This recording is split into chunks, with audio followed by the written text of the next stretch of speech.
Welcome to Finding Holiness, where we delve into timeless Torah wisdom, revealing the sacred in everyday moments. Join us on a journey to elevate your spirituality and discover holiness in every aspect of life. I'm your host, Rabbi David Kadosh, and together, let's embark on a path of spiritual exploration. I hope you enjoy this next episode. Okay, good evening. Continuing with our Mishnayot in Masechet Yevamot, Perek Yud Aleph, Mishnah Vav. Again, the remainder of the Mishnah is slightly complex, as has been most of the Masechet, but we'll get through it. Mi shelo shahata achar ba'ala shelosha chodashim. You have a woman who did not wait the required 3 months after she got divorced or widowed from her first husband. And veniset v'yalda, and she got married and she gave birth to a boy 7 months after the second marriage. Ve'en yadua im ben tish'a larishon, im ben shiv'a la'acharon.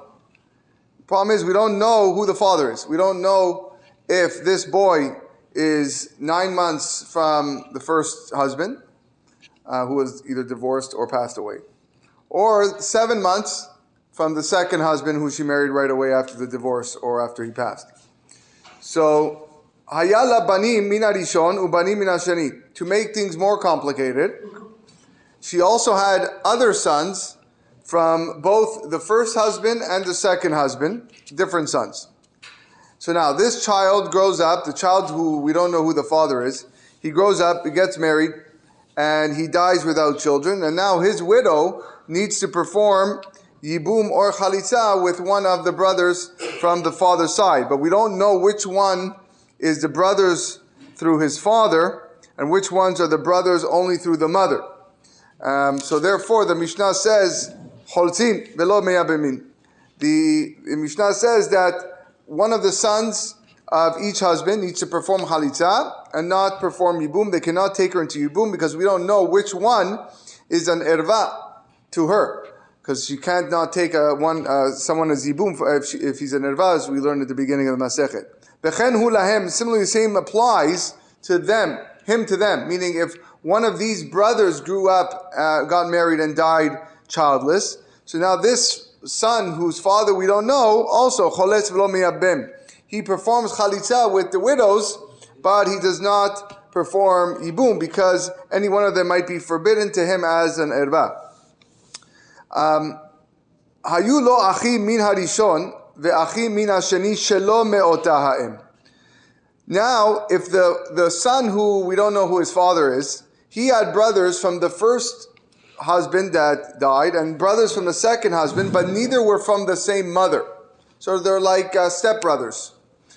And now, these sons all married and died childless. Hu cholet umeyabem. Now, because the sons are not from the mother, this boy we don't know who the father is, he can choose whether he wants to perform chalitza or yibum with any of the widows because they're all permitted to him.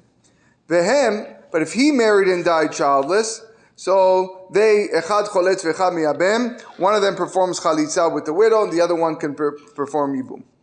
Okay. Haya echad Yisrael ve'echad kohen. Now, same situation. One of the husbands was a Yisrael, and one of them was a kohen. Now, we don't know who the child. We know the child's from one of them, but we don't know if the child came from the kohen or from the Yisrael. So here are the following laws for this boy. Noseh isha re'uya lakohen. He can only marry a woman who is fit to marry a kohen because he might be a kohen. So he cannot marry a divorcee. Ve'eno mitameh lametim. He also cannot become tameh through contact with the dead. Ve'im nitma eno sofeget arba'im. But if he did become tameh, we don't give him the 40 lashes because he might not be a kohen. Ve'eno ochel bitruma. He cannot eat teruma because he might not be a kohen. Ve'im achal eno meshalem keren v'chomesh. But if he mistakenly did eat teruma, he does not have to pay the keren v'chomesh, the principal of the teruma that he took, plus the additional fifth as a fine, because it's possible that he is a kohen. So he doesn't have to pay that. Ve'eno cholek ala goren. He doesn't receive the portion of the terumah on the threshing floor where the terumah is normally given out. We spoke about all these laws in previous Mishnayot, but this is just a different case, so they're repeating the laws. Because he's forbidden to eat terumah, so he doesn't go and collect. But he could sell that terumah to another kohen and keep the money from that sale. He does not receive any portions in the sacrifices that belong to the Beit HaMikdash, even those that are not eaten, because he might not be a kohen. Those items only belong to a kohen. Ve'notnim lo kodashim, and we do not give him sacrifices to offer in the Beit HaMikdash for the same reason. Ve'en motziim et shelo miyado, but at the same time we don't remove his own sacrifices from his possession. Upatur min hazeroa ve'alechayim ve'akeva.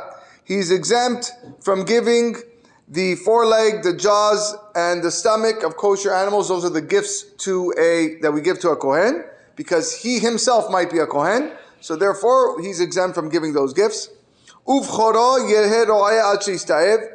And his firstborn animal, which again is normally given to a kohen, he does not have to give that firstborn animal to a kohen, but rather it should just graze until it develops a blemish, and then he can slaughter and eat it. So again, to sum up, we give this boy all the stringencies of the Kohanim and all the stringencies of the Israelim.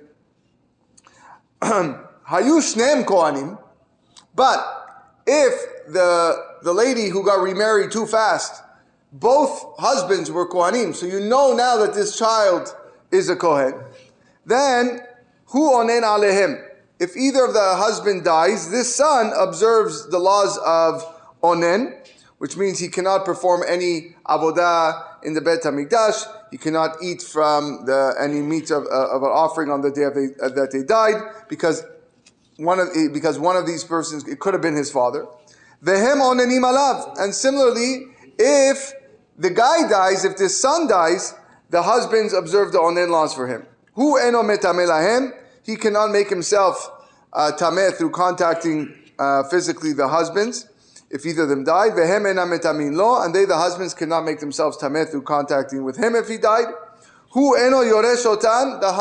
The son does not inherit either one of his potential fathers if one of them died, because the other sons of this husband can say, well, maybe you're not really his son.